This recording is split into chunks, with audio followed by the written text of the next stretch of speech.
पिछले दशक में हमने समाज के सभी वर्गों की चिंता की है, फिर चाहे वो हमारे शेड्यूल कास्ट भाई हैं, फिर चाहे वो हमारे ओबीसी भाई हैं, फिर चाहे वो हमारे ट्राइबल भाई हैं, सबकी हमने चिंता की है। उनके लिए हर एक के लिए अलग अलग नीतियां, अलग अलग कार्यक्रम, स्कॉलरशिप्स इस तरीके से देने का काम भारत सरकार ने किया है।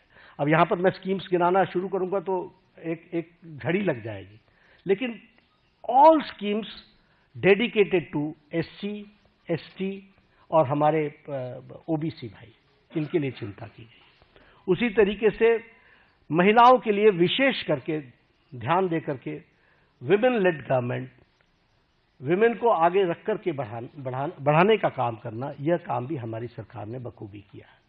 और जब हम ये विमेन की बात करते हैं, फिर हेल्थ के सेक्टर में आप ले लीजिए, right from conception to delivery, फिर डिलीवरी के बाद vaccination, all programmes have been taken by government of India, all programmes.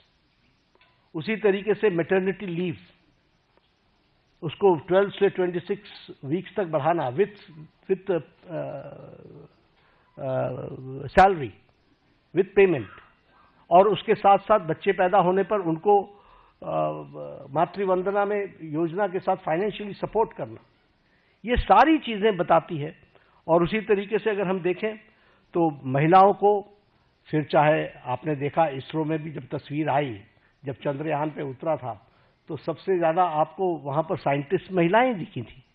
अगर आप देखें तो पायलट्स बनाने से लेकर के, आर्मी में कमीशन देने से लेकर के, एनडीए में भर्ती से लेकर के, अभी एनडीए से भी पास आउट हो गए हमारे गर्ल स्टूडेंट्स, गर्ल कैडेट्स, सैनिक स्कूल में ऑल 73, 76 हमारे जो सैनिक स्कूल्स हैं, 73 सैनिक स्कूल्स, उसमें उनको एडमिशन मिलना।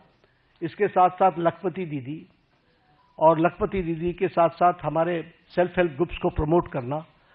तो समाज के जो वर्ग जिनको थ्रस्ट देना चाहिए था, वो थ्रस्ट देने का काम 11 साल में हुआ है। एससी, एसटी, ओबीसी और हमारे महिला वर्ग को की मेन स्ट्रीमिंग करने का काम हुआ है।